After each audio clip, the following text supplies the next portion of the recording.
하나님의 말씀을 보겠습니다. 신약 성경입니다. 고린도 전서 말씀입니다. 고린도 전서 1장입니다. 263페이지에 있습니다. 신약 성경 263페이지 고린도 전서 1장입니다. 4절부터 8절까지 기록된 말씀을 보겠습니다. 4절부터 8절까지입니다. 말씀을 읽으실 때 하나님의 음성을 듣는 복 있는 시간 되시길 바랍니다. 읽겠습니다.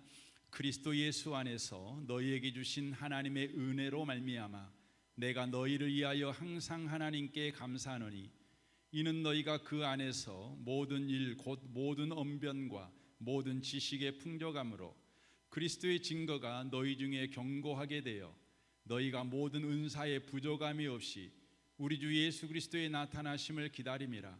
주께서 너희를 우리 주 예수 그리스도의 날에 책망할 것이 없는 자로 끝까지 견고하게 하시리라. 아멘. 아멘. 함께 예배하는 모든 분들 가운데 이 말씀의 축복이 함께 하시기를 주님의 이름으로 축원합니다. 받은 은사를 주신 말씀 따라 사용하라는 제목으로 하나님의 말씀을 전하겠습니다. 지난주에 우리는 바울의 감사를 통해 하나님께서 은혜로 고린도 교회에 풍성한 은사를 주셨다는 것을 알았습니다. 그러나 고린도 교회는 그 은사로 인해 문제 가운데 빠졌다는 것입니다. 왜 은사를 그들에게 하나님이 선물로 허락해 주셨는데 그 선물로 인하여서 문제 가운데 빠졌는지 그 첫 번째 이유를 우리는 전주에 들었습니다. 오늘은 두 번째 이유에 대해서 말씀을 드리겠습니다. 하나님은 모든 그리스도인에게 은사를 주십니다. 은사가 무엇인지 고린도전서 12장에서 13장을 읽어보시면 은사는 영적 능력을 은사라고 말할 뿐만 아니라 또 직분을 은사라고 말하며 또 직업을 은사라고 말합니다. 더 나아가 성품을 은사라고 말하고 있다고 우리는 성경을 통해서 알게 됩니다. 그러니까 은사는 우리가 알고 있는 것 같이 좁은 의미의 어떤 방언이나 애언의 은사만 은사가 아니라 교회에서 목사, 장로, 집사, 권사 이런 직분도 여러분 은사라는 것이죠. 가정에서는 아버지, 어머니, 남편, 아내, 자식 이것도 은사라는 것입니다. 더 나아가서 직업도 은사라는 것입니다. 저는 목사라는 직업을 가지고 있죠. 여러분 가운데는 일반 직장인의 직업을 가지고 계신 분도 계실 것이고 또 어떤 특별한 직업을 갖고 계신 분들도 계실 것인데 그것 또한 은사에 속한다는 것입니다. 성품도 은사에 속한다고 하는 것입니다. 하나님께서는 모든 그리스도인들에게 이와 같이 영적 능력과 직분과 직업과 성품을 우리에게 허락해 주신다고 하는 것입니다. 그렇다면 왜 하나님께서는 모든 그리스도인들에게 은사를 주실까요? 그것은 구원받은 사람이 구원 그 이후의 삶을 살아가게 하기 위해서라는 것입니다. 구원받은 즉시 우리는 천국 가지 않습니다. 천국 가기 전까지 이 땅에서 하나님이 목적하신 그 인생을 우리는 살아가야 합니다. 다른 말로 표현하면 부르심과 보내심을 받은 삶을 살아가야 된다는 것입니다. 한문으로 보면 소명의 삶, 사명의 삶이라고 말씀을 드릴 수 있는 것이죠. 하나님이 우리에게 은사를 주신 것은 이와 같이 우리가 어떤 부르심과 어떤 보내심을 받았는지 그 역할을 알도록 하시기 위해서 그리고 그 역할을 감당할 수 있는 능력을 우리에게 주시기 위해서 우리에게 은사를 허락했다고 하는 것입니다. 그래서 여러분 은사를 가만히 보고 있으면 우리가 구원받은 자로서 구원 그 이후의 삶을 어떻게 살아가야 되는지를 우리가 분명하게 알게 됩니다. 소명과 사명의 삶이 우리에게 어떤 것이고 어떻게 살아가야 되는지를 분명하게 알게 된다고 하는 것입니다. 사도행전 9장에 보면 핍박자 바울이 나옵니다. 기독교인을 핍박하려 가는 도중에 부활하신 예수님을 만나게 됩니다. 핍박자였던 그가 극적으로 예수님을 믿는 회심하는 사람이 됩니다. 그러자 그 즉시 하나님께서는 그에게 사도의 은사를 주십니다. 사도의 은사를 그가 받게 됩니다. 사도로 부르심을 받게 됩니다. 사도의 부르심을 받은 바울은 자신이 구원받은 그 이후의 삶을 어떻게 살아가야 되는지에 대해서 이렇게 고백합니다. 로마서 1장 1절입니다. 예수 그리스도의 종 바울은 사도로 부르심을 받아 하나님의 복음을 위하여 택정함을 입었으니 라고 말합니다. 예수를 믿자 그에게 즉시 부어주신 바로 사도의 은사, 그 사도의 은사는 구원받은 바울이 어떤 인생을 살아가야 되는지, 어떤 소명과 사명을 받았는지를 분명하게 알려주었습니다.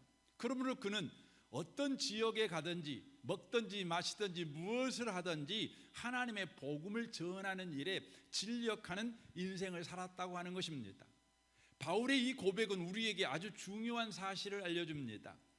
하나님께 우리가 받은 은사가 구원 그 이후의 삶을 어떻게 살아야 하는지 삶의 방식을 알게 한다고 하는 것입니다. 그래서 로마서 12장 1절부터 이렇게 말씀합니다. 그러므로 형제들아 내가 하나님의 모든 자비하심으로 너희를 권하노니 너희 몸을 하나님이 기뻐하시는 거룩한 산 제물로 드리라. 이는 너희가 드릴 영적 예배니라. 너희는 이 세대를 본받지 말고 오직 마음을 새롭게 함으로 변화를 받아 하나님의 선하시고 기뻐하시고 온전하신 뜻이 무엇인지 분별하도록 하라라고 말씀합니다. 이 말씀의 요지는 이것이지요.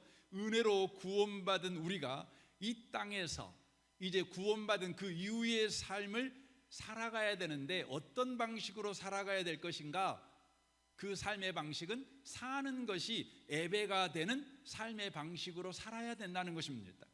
그러한 삶의 방식이 구원 없이 사는 세상 사람과 구원받은 우리가 무엇이 다른가를 분별하는 방식이라고 하는 것입니다. 그렇다면 구체적으로 사는 것이 예배가 되는 삶은 어떻게 사는 것입니까? 3절이 이야기합니다. 내게 주신 은혜로 말미암아 너희 각 사람에게 말하노니 마땅히 생각할 그 이상의 생각을 품지 말고 오직 하나님께서 각 사람에게 나누어 주신 믿음의 분량, 하나님께서 각 사람에게 나누어 주신 믿음의 분량이라는 말은 오늘 단어로 표현하면 은사입니다. 그러니까 하나님께서 각 사람에게 주신 은사대로 지혜롭게 생각하라 이렇게 되는 것입니다. 그러니까 구원받은 그 이후의 삶의 방식은 사는 게 예배가 돼야 돼요. 그러면 사는 게 예배가 되는 삶의 방식이 뭐냐? 하나님께서 우리에게 주신 은사대로 오늘을 살아가는 것이라고 말하는 것입니다. 그래서 6절에 이렇게 말씀하는 것이죠. 로마서 12장 6절입니다. 우리에게 주신 은혜대로 각 은사가 다르니 혹 애언이면 믿음의 분수대로. 그러니까 애언의 은사를 받은 사람들은 어떻게 살아야 되는가? 어떻게 사는 게 하나님을 예배하는 삶인가? 믿음의 분수대로 살아가는 것입니다. 섬기는 사람은 섬기는 일로, 가르치는 자면 가르치는 일로, 혹 위로하는 자면 위로하는 일로, 구제하는 자는 성실함으로, 다스리는 자는 부지런함으로, 긍휼을 베푸는 자는 즐거움으로 할 것이니라 라고 말씀합니다. 가정의 예로 말씀을 드린다면 하나님이 여러분을 아버지로 불렀다면 아버지의 역할을 오늘도 하는 것입니다. 자식들이 여러분의 속을 뒤집어 놓더라도 자식의 태도를 바꾸려고 하지 말고 여전히 성경이 여러분에게 아버지로서 어떻게 살아가야 될 것인가를 요구하는가를 살펴서 그렇게 살아갈 뿐입니다. 그게 뭐냐면 사는 것이 예배가 되어지는 삶의 방식, 곧 예수 믿는 사람과 예수 믿지 않는 사람이 살아가는 삶의 방식이 무엇이 다른가를 현저하게 바로 보여주는 삶이라고 하는 것입니다. 여러분이 직장에서 부장입니까? 그런데 요즘 부하 직원들 여러분 거느리기 영 어렵잖아요. 옛날 같지가 않지 않습니까? 속 뒤집어지고 화딱지 날 때가 얼마나 많습니까?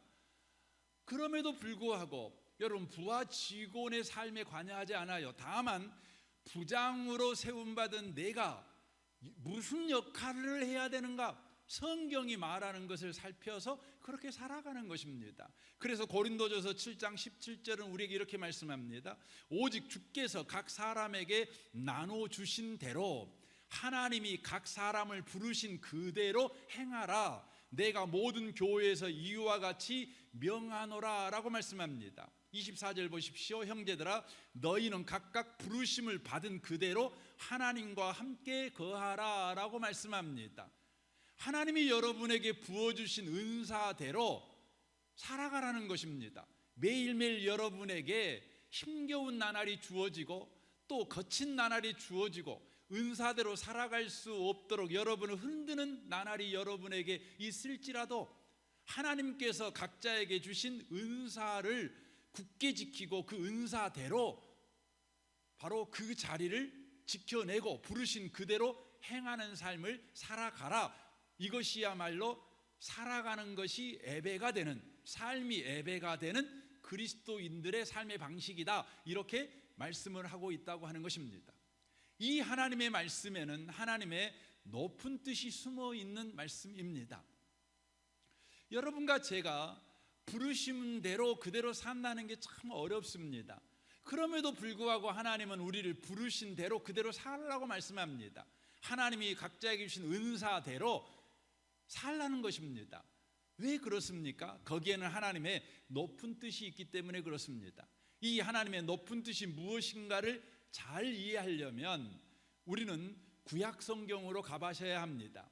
바로 출애굽한 이스라엘 민족에게 가나안 땅을 허락하신 하나님의 높은 뜻을 이해해야만 하는 것입니다. 왜냐하면 하나님이 우리에게 은사를 주신 것과 출애굽한 이스라엘 민족에게 가나안 땅을 주신 것은 같은 의미이기 때문에 그렇습니다. 같은 목적이기 때문에 그렇다고 하는 것입니다. 그래서 출애굽한 이스라엘 민족, 출애굽했다는 것은 구원받았다는 거 아닙니까? 구원받은 사람들에게 가나안 땅에 들어가 살게 했습니다. 이 말은 구원 그 이후의 삶을 살아가게 하셨다는 것입니다. 그러니까 구원 그 이후의 삶을 살아가는 바로 삶의 선물이 뭐였냐면 가나안 땅이었어요. 그러므로 가나안 땅은 구원 그 이후의 삶을 살아야 되는 현장일 뿐만 아니라 구원 그 이후의 삶을 살아내라고 하나님이 허락해 주신 은사이기도 하다는 것입니다. 그렇다면 이스라엘 민족은 어떻게 가나안 땅에 들어갈 수 있었을까요? 이 질문을 하면 많은 분들이 잘못된 대답을 합니다. 그 대답이 뭐냐면 순종했기 때문에 가나안 땅에 들어갔다고 말을 합니다. 여러분 그렇게 생각하시죠? 누가 가나안 땅에 들어갔는가? 순종한 사람이 가나안 땅에 들어갔다는 것 아닙니까? 가나안 땅에 못 들어간 사람들은 왜 못 들어갔습니까? 불순종해서 못 들어갔다 이렇게 생각을 합니다. 그러니까 가나안 땅에 들어간 사람은 출애굽할 때에 20세 이하의 사람들, 곧 2세대들만 가나안 땅에 들어갔지요. 그리고 1세대들은 가나안 땅에 못 들어갔는데 1세대들은 불순종해서 들어갔고 2세대들은 순종해서 가나안 땅에 들어갔다 이렇게 생각을 합니다. 이것은 오해입니다. 왜 이런 오해가 생겼을까요? 그 이유는 성경을 안 읽어서 그렇습니다. 성경을 저와 여러분이 읽으면 금방 이게 잘못된 이해이구나 이걸 알게 됩니다. 출애굽한 이스라엘 민족이 광야 생활을 합니다. 그 광야 생활을 기록해 놓고 있는 성경이 민수기입니다.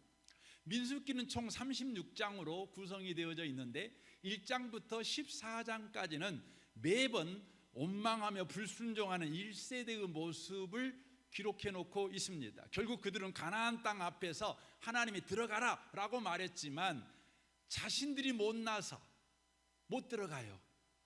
나와 가나안 족속들을 비교해 보니 너무 그들이 힘세니까, 너무 강하니까 나 못 들어가요 하고 절망하고 원망하다가 하나님께 심판을 받는 판결을 받게 됩니다. 민수기 14장 26절입니다. 여호와께서 모세와 아론에게 말씀하여 이르되 나를 원망하는 이 약한 회중에게 내가 어느 때까지 참으랴? 이스라엘 자손이 나를 향하여 원망하는 바 그 원망하는 말을 내가 들었노라.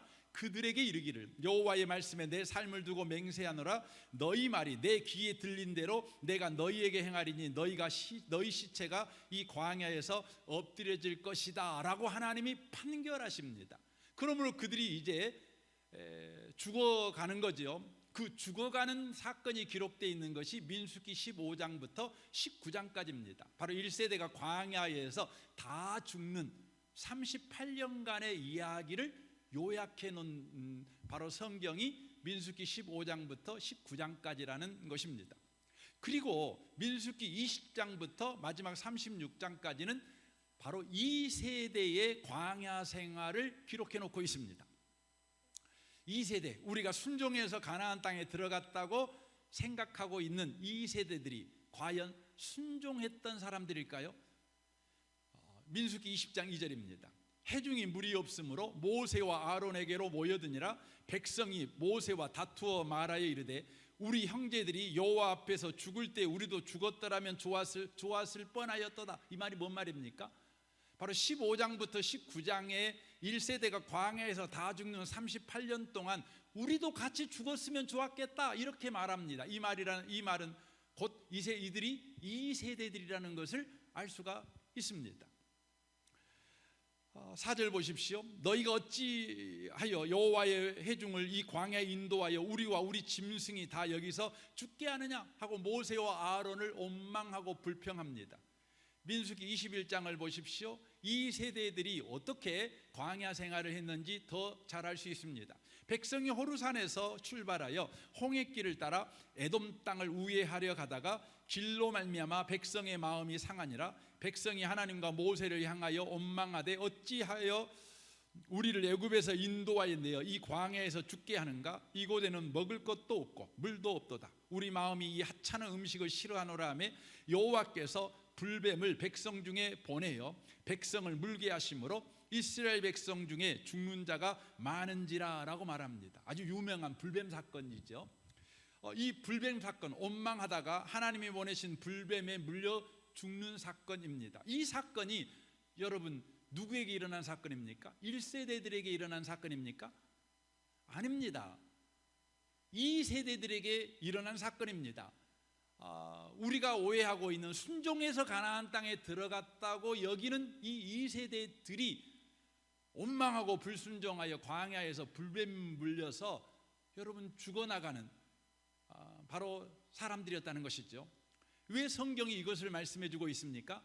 바로 2세대나 1세대나 다 똑같다는 것입니다. 불순종하기는 개진도찐이라는 것이죠. 그놈이 그놈이라는 것입니다. 그런데 이 세대는 가나안 땅에 들어갔습니다. 왜 들어갔을까요? 신명기 9장 5절이 말씀합니다. 여러분이 그 땅을 얻게 되는 것은 바로 이 세대들에게 말하는 것입니다. 여러분이 의롭다거나 정직해서가 아닙니다. 그들이 악한 이유가 있지만 그들이 여기서 말하는 그들은 가나안 족속들을 말합니다. 가나안 족속이 악해서 너희들을 들어가게 한 이유도 있다 이 말이죠. 하지만 여호와께서는 여러분의 조상 아브라함과 이삭과 야곱에게 하신 약속을 지키기 위해서 그들을 쫓아내실 것입니다. 내가 다시 말하지만 여러분의 하나님 여호와께서 이 좋은 땅을 여러분에게 주시는 것은 여러분이 선해서가 아닙니다. 오히려 여러분은 악하고 고집센 백성입니다 라고 말씀합니다. 이 세대가 가나안 땅에 들어가게 된 것은 순종했기 때문이 아닙니다. 불순종함에도 불구하고 그의 조상들과 약속한 약속을 지키기 위해서 우리 하나님께서 그들을 가나안 땅에 들어가게 하신 것입니다. 바로 저와 여러분이 은사를 받은 것은 순종 잘해서 은사 받은 게 아니에요. 기도 많이 해서 은사 받은 것이 아니에요. 저와 여러분이 정직하고 착해서 은사 받은 것이 아니라 예수를 믿은 하나님의 백성이 되어서 하나님께서 저와 여러분의 인생 가운데 하고 싶은 이대한 목적을 이루시기 위해서 성경에 이미 믿는 자들을 향해서 하나님께서 세워놓으신 목적을 이루시기 위해서 저와 여러분에게 은사를 허락하셨다고 하는 것입니다. 이와 같이 이스라엘 백성에게 가나안 땅을 허락하신 것은 하나님께서 아브라함을 부르실 때에 그에게 허락한 이대한 목적, 그 목적을 이루시기 위해서 바로 가나안 땅에 들어가게 하신 것입니다. 그러므로 가나안 땅은 순종해서 가나안 땅에 들어간 것이 아니라 하나님의 목적을 이루시기 위해서 가나안 땅에 들어가게 하신 거라는 것입니다. 그렇다면 하나님께서 가지신 목적이 무엇이었을까요? 창세기 12장 3절을 보겠습니다. 너를 축복하는 자에게는 내가 복을 내리고 너를 저주하는 자에게는 내가 저주하리니 땅의 모든 족속이 너로 말미암아 복을 얻을 것이라 하신지라 라고 말씀합니다. 하나님의 목적은 아브라함으로 말미암아 땅의 모든 민족이 복을 얻게 하는 것입니다. 아브라함이 이 세대를 가나안 땅에 들어가게 하신 목적은 바로 이 세대를 통해 곧 가나안 이 이스라엘 민족을 통해 가나안 땅에 사는 거주민들 뿐만 아니라 온 세상의 사람들에게 바로 복을 전달하게 하기 위해서 이스라엘 민족을 바로 가나안 땅이라는 은사를 선물로 주셨다는 것입니다. 저와 여러분에게 은사를 주신 목적도 동일하다고 하는 것입니다. 이제 가나안 땅에 들어간 이스라엘 백성들은 어떻게 삶으로 인하여서 하나님께서 아브라함에게 말씀하신 대로 모든 민족에게 복을 흘려보내는 복의 통로된 삶을 살아갈 수 있을까요? 창세기 12장 1절입니다. 여호와께서 아브라함에게 이르시되 너는 너의 고향과 친척과 아버지의 집을 떠나 내가 내게 보여줄 땅으로 가라 라고 말씀합니다. 그리하면 너로 말미암아 모든 민족이 복을 받겠다, 이렇게 3절에 말씀하고 있지 않습니까? 그렇다면 너의 고향과 친척과 아버지 집을 떠나라는 말이 무슨 의미의 말입니까? 이 사람들과 관계를 끊어버려라, 더 이상 교류하지 말아라, 이런 의미의 말입니까? 아닙니다. 그런 의미의 말이 아닙니다. 이 말을 해석해 주고 있는 것이 이스라엘 백성에게 하시는 하나님의 말씀입니다. 레위기 18장 1절입니다. 여호와께서 모세에게 말씀하여 이르시되 너는 이스라엘 자손에게 말하여 이르라 나는 여호와 너희 하나님이라. 너희는 너희가 거주하는 애굽 땅의 풍속을 따르지 말며 내가 너희를 인도할 가나안 땅의 풍속과 규례도 행하지 말고 너희는 내 법도를 따르며 내 규례를 지켜 그대로 행하라. 나는 너희의 하나님 여호와니라. 너희는 내 규례와 법도를 지키라. 사람이 이를 행하면 그로 말미암아 살리라. 나는 여호와이니라 라고 말씀합니다. 이스라엘 민족이 가나안 땅에 들어가서 가나안 사람들의 삶의 방식대로 살지 말고 그 땅 위에서 하나님의 말씀을 지키며 살아가라. 그러면 땅의 모든 민족이 너로 말미암아 복을 받게 될 것이다, 이렇게 말씀하고 있는 것입니다.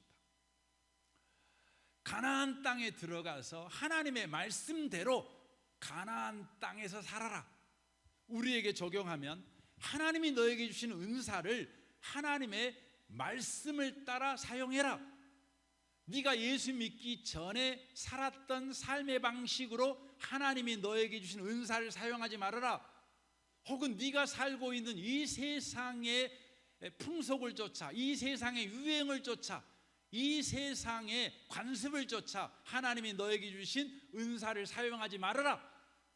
다만 하나님의 말씀대로 너에게 주신 은사를 써라. 그러면 바로 너로 말미암아 모든 사람이 복을 받게 될 것이다, 이 말씀인 것이죠. 그러나 역사 속에서 보면 이스라엘 민족은 하나님의 말씀대로 살지 않았습니다. 도리어 가나안 사람들처럼 가나안 땅을 더럽히고 파괴해버렸습니다. 에스겔 36장 18절을 보십시오. 그들이 땅 위에 피를 쏟았으며 그 우상들로 말미암아 자신들을 더럽혔으므로 내가 분노를 그들 위에 쏟아 그들을 그 행위대로 심판하여 각국에 흩으며 여러 나라에 해쳤더니 이들이 이른바 그 여러 나라에서 내 거룩한 이름이 그들로 말미암아 더러워졌나니 곧 사람들이 그들을 가르쳐 이르기를 이들은 여호와의 백성이라도 여호와의 땅에서 떠난 자라 하였음이라 라고 말씀합니다. 가나안 땅에서 하나님의 말씀대로 살아 복의 전달자의 인생을 살아가야 했던 이스라엘 백성들이 가나안 땅에서 하나님의 말씀대로 살지 아니하고 이방 사람들처럼 가나안 땅을 더럽히고 파괴하는 삶을 살자 하나님께서 그들을 가나안 족속을 가나안 땅에서 쫓아내듯 이스라엘 백성들을 가나안 땅에서 쫓아내 버리셨어요. 어디로요? 바벨론 땅으로요. 그들이 바벨론 땅으로 쫓겨난 것이 기원전 586년입니다. 그리고 가나안 땅으로 다시 돌아가 나라를 재건한 것이 1948년입니다. 그러니까 여러분 더해 보시면 약 2500년 동안 그들은 땅을 갖지 못하는 민족이 되었습니다. 전 세계를 유리방황하는 민족이 되었습니다. 그들은 복의 전달자로 하나님이 세웠지만 세상의 천독꾸러기가 되어버렸습니다. 비참한 삶을 살았습니다. 여기 성경에 말씀하고 있는 것 같이 세상 사람들이 손가락질합니다. 저들은 여호와의 백성이라도 여호와의 땅에서 떠난 자라. 저들은 분명히 구원받은 사람이지만 저들의 삶에 구원받은 자의 품위도, 구원받은 자의 영광도, 구원받은 자의 근사한 삶도, 구원받은 자가 누려야 될 복도 없이 저들은 비참한 자가 되었다. 여러분 역사를 보시면 이스라엘 민족은 바벨론 포로가 된 이후로 땅을 한 평도 차지하지 못한 민족이었습니다. 2500년 동안. 왜 그렇습니까? 유럽을 떠돌았죠. 전 세계를 떠돌 때 유대인들에게는 농사를 지을 땅을 허락하지 않았습니다. 그래서 그들은 뭘 하게 됩니까? 도시에 가서 상업을 하고 금융업을 하게 됩니다. 땅을 한 평도 차지하지 못합니다. 역사 속에서 그렇게 비참한 민족들이 많지만 유대인들에게 견주면 여러분 그건 조족지혈이지요. 유대인들만큼 비참하고 헐벗고 매맞고 여러분 맞아서 죽고 굶어서 죽고 총 맞아서 죽고 칼에 썰려 죽고 톱에 썰려서 죽고 여러분 얼마나 비참한지 여러분 모릅니다. 왜 그들이 그렇게 돼버렸다고요? 하나님께서 그들에게 은혜로 가나안 땅을 주셨어요. 은혜로 은사를 주셨어요.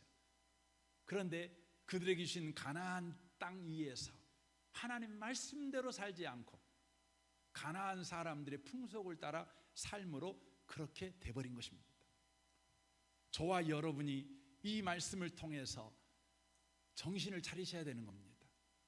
하나님이 보내주신 땅에서 하나님이 우리에게 은사를 주셨습니다. 이제 저와 여러분에게 주신 그 은사를 하나님의 말씀대로 사용해야만 하는 것입니다.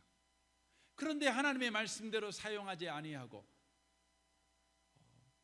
예수 믿기 전에 습관을 쫓아 또 감정을 쫓아 이 시대의 풍속을 쫓아 하나님이 우리에게 허락한 은사, 각종 능력들, 각종 직업들, 또 우리의 직분들, 또 우리의 성품들을 써버리게 된다면 복의 전달자가 아니라 세상의 천독꾸러기가 될 수밖에 없습니다. 비참한 그리스도인이 될 수밖에 없다는 것입니다. 우리는 반드시 기억해야 합니다. 은사는 반드시 말씀대로 사용해야 된다는 것입니다.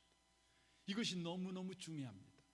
이것을 더 강조하기 위해서 마태복음 25장의 달란트 비유를 더 한번 살펴봤으면 좋겠습니다. 거기에는 주인과 3명의 종이 등장합니다.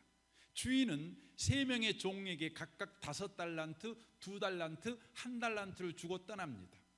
1달란트는 엄청나게 큰 여러분 돈입니다. 1달란트는 요즘 시세로 말하면 금 34kg입니다. 금 34kg예요. 한 돈 두 돈이 아니고 34kg입니다. 엄청나게 많은 여러분 금이죠. 제가 이것 때문에 어제 금 시세를 한번 봤어요. 그랬더니 1g에 거의 8만 원 가까이 합니다. 그러니까 여러분 8만 원 곱하기 3,400 해보십시오. 그럼 얼마 나옵니까? 약 30몇 억 나옵니다. 그러니까 1달란트면 여러분 30억 가까이 되는 엄청난 돈입니다.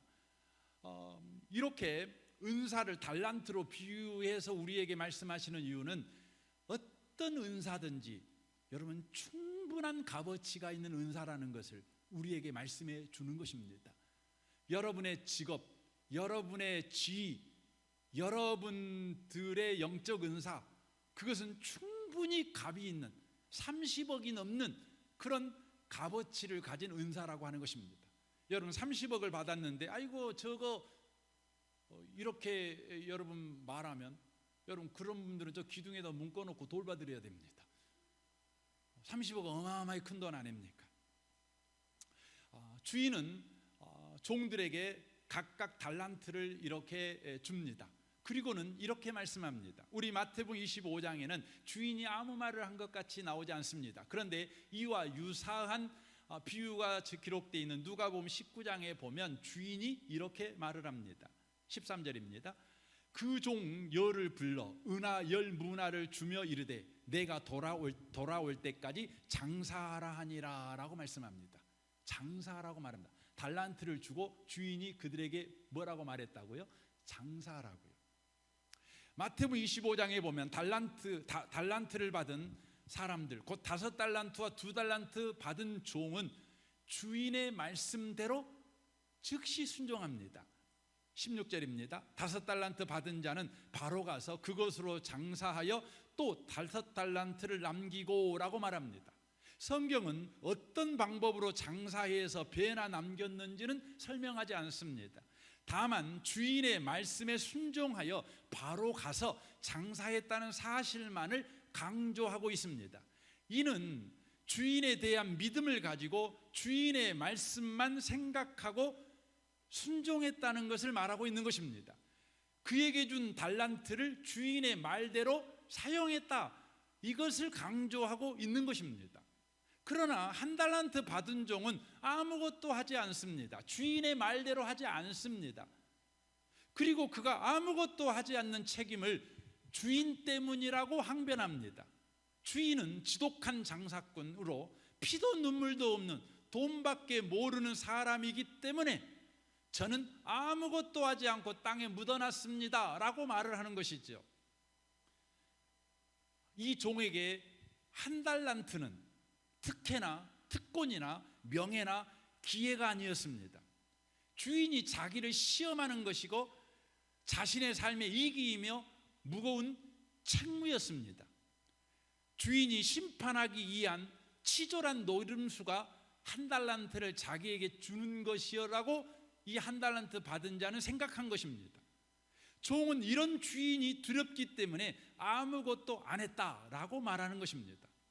그러나 주인은 그가 아무것도 안 한 이유를 게으르기 때문이라고 말합니다. 그리고 그 게으름의 이유는 악하기 때문이라고 말합니다. 마태복음 25장 26절입니다. 그 주인이 대답하여 이르되 악하고 게으른 종아. 여러분, 악하다는 게 무슨 말입니까? 악하다는 것은 그 마음에 주인이 없다는 것입니다. 악하다는 건 그 마음에 주인이 없다는 거예요. 그래서 시편 14편 1절에 마음에 하나님이 없는 사람, 이 사람이 악한 사람이라고 말을 하고 있는 것입니다. 여러분, 악한 남편이 누굴까요? 그 마음에 아내가 없는 사람이에요. 여러분, 악한 부인은 누구일까요? 그 마음에 남편이 없어요. 여러분, 악한 자식이 누굴까요? 그 마음에 부모가 없는 거예요. 좋은 거 먹을 때 부모가 없어요. 마음에 악한 자식이죠. 여러분, 악한 부모가 뭡니까? 여러분, 그 마음에 자식이 없어요. 여러분, 그게 악한 겁니다. 그러니까 이 1달란트 받은 자는 1달란트를 딱 받을 때에 그 마음에 뭐가 없었어요? 주인이 없는 거예요. 주인이 없으니까 게을릴 수밖에 없었다고 하는 겁니다. 게을러 가지고 아무것도 안 했다고 하는 것이죠. 이 사람의 마음에 무엇밖에 없는 것이죠? 자신의 안전, 자신의 행복, 자존심, 이것밖에 없는 것입니다. 주인은 이 1달란트 받은 종에게 이렇게 판결합니다. 마태복음 25장 28절입니다. 그에게서 그 1달란트를 빼앗아 10달란트 가진 자에게 주라. 무릇 있는 자는 받아 풍족하게 되고 없는 자는 그 있는 것까지 빼앗기리라 라고 말씀합니다. 달란트를 빼앗아 버립니다. 은사를 빼앗아 버립니다. 혹시 여러분 가운데 과거에 뜨겁게 기도했던 사람인데 이제는 1분도 기도하기 힘든 사람이 있으십니까? 과거에는 어떤 까다로운 사람도 시 용서하며 용납했던 사람인데 이제는 자기 자신이 더 까다로운 사람이 된 사람이 있으십니까? 여러분, 1달란트 받은 종이십니다. 여러분 마음에 하나님이 없어요. 여러분 마음에 여러분만 있는 거예요. 여러분 마음에 하나님 말씀이 없는 거예요. 그런데 자비로우신 하나님은 우리에게요,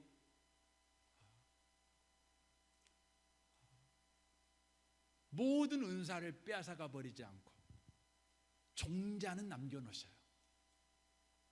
그러니 여러분 다시 시작하셨으면 좋겠습니다. 마음에 주인이 있었고 주인의 말씀대로 은사를 사용했던 달란트 받은 자는 어떤 사람이 되었습니까?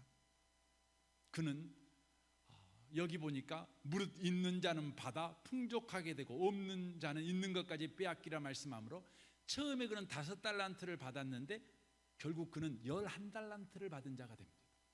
여러분 달란트는요 더더 풍성해집니다. 더더 풍성해지는 것입니다.